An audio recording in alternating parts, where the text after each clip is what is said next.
Assalamualaikum warahmatullahi wabarakatuh.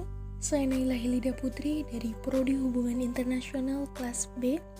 Ingin sedikit membahas tentang pilar-pilar konstitusional demokrasi di Indonesia. Seperti yang kita ketahui, Indonesia merupakan negara dengan bentuk pemerintahannya ialah demokrasi, di mana pemerintahan yang seluruh rakyatnya turut serta memerintah dengan perantara wakilnya. Dalam demokrasi, ada pilar demokrasi yang disebut trias politikal, yang membagi kekuasaan menjadi 3, yakni yudikatif, eksekutif, dan legislatif. Namun, di sini kita akan lebih fokus pada 10 pilar demokrasi konstitusional di Indonesia selain trias politikal atau disebut juga prinsip demokrasi Pancasila. Demokrasi Pancasila merupakan suatu paham demokrasi yang bersumber dari pandangan hidup atau filsafah hidup bangsa Indonesia yang digali berdasarkan kepribadian rakyat Indonesia sendiri. Dari falsafah hidup bangsa Indonesia, kemudian akan timbul dasar falsafah negara yang disebut dengan Pancasila, di mana terdapat dalam pembukaan Undang-Undang Dasar 1945. Penerapan dari demokrasi tersebut didasari tentu dari 5 sila dalam Pancasila.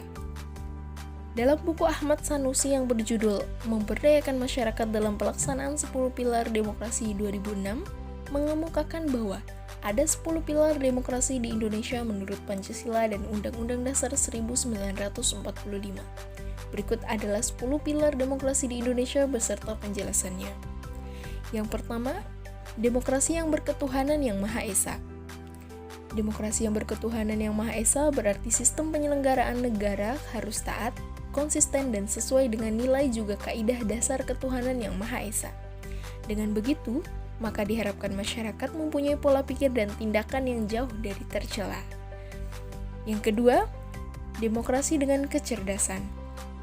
Yang kedua ini berarti aturan dan penyelenggaraan demokrasinya menurut Undang-Undang Dasar 1945, bukan lewat naluri, kekuatan otot, atau kekuatan massa. Pelaksanaannya lebih menurut kecerdasan rohani, akiliyah, rasional, dan kecerdasan emosional. Maka dengan pola pikir tersebut, masyarakat bisa melakukan tindakan yang rasional. Yang ketiga, demokrasi yang berkedaulatan rakyat.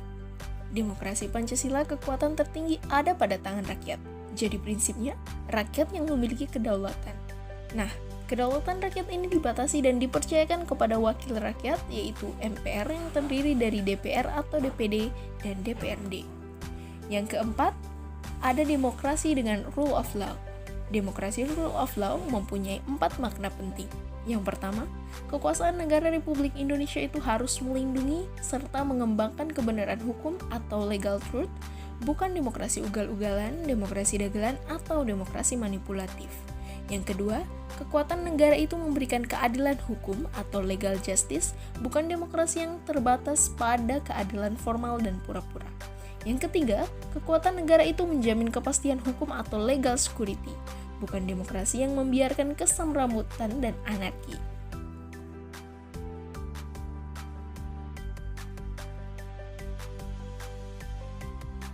Dan yang keempat, kekuasaan negara itu mengembangkan manfaat atau kepentingan hukum, legal interest seperti kedamaian dan pembangunan, bukan demokrasi yang justru mempopulerkan fitnah dan hujatan atau menciptakan perpecahan, pemusuhan, dan kerusakan. Yang kelima, demokrasi dengan pemisahan kekuasaan negara.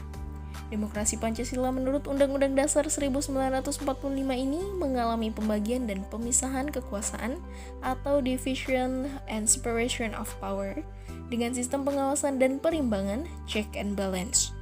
Hal ini dilakukan untuk menghindari penyelewengan kekuasaan yang bisa mengakibatkan kerugian pada pemerintahan dan juga rakyat. Yang keenam, demokrasi dengan hak asasi manusia. Prinsip yang keenam ini berarti demokrasi berdasarkan Undang-Undang Dasar 1945 di mana mengakui hak asasi manusia dengan tujuan bukan hanya menghormati hak tersebut, namun juga meningkatkan martabat dan derajat manusia seutuhnya.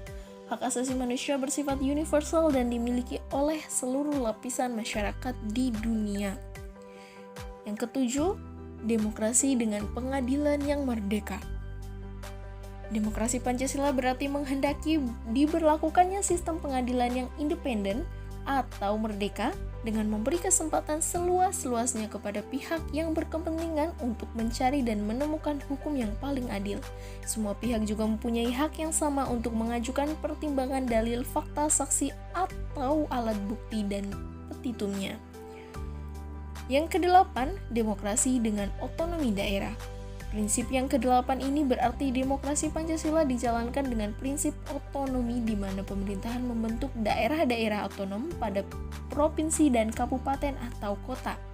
Tujuannya adalah supaya bisa mengatur dan menyelenggarakan urusan-urusan pemerintahan sebagai urusan rumah tangganya sendiri yang diserahkan oleh pemerintah pusat. Prinsipnya ialah supaya membangun negara yang makmur oleh dan untuk rakyat Indonesia yang mencakup semua aspek hak dan kewajiban, kedaulatan rakyat, pembagian kekuasaan otonomi daerah, ataupun keadilan hukum. Hal ini berdampak pada menekannya tingkat konflik agama maupun antar ras menjadi lebih kecil. Dan yang terakhir atau yang ke-10, demokrasi yang berkeadilan sosial. Prinsip ke-10 berarti demokrasi ini menggariskan keadilan sosial di antara berbagai kelompok, golongan, dan masyarakat.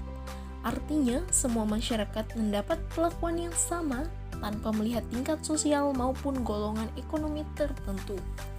Itulah dia tadi penjelasan tentang 10 pilar demokrasi konstitusional yang ada di Indonesia. Lebih dan kurangnya saya mohon maaf. Semoga bermanfaat bagi kita semua. Assalamualaikum warahmatullahi wabarakatuh.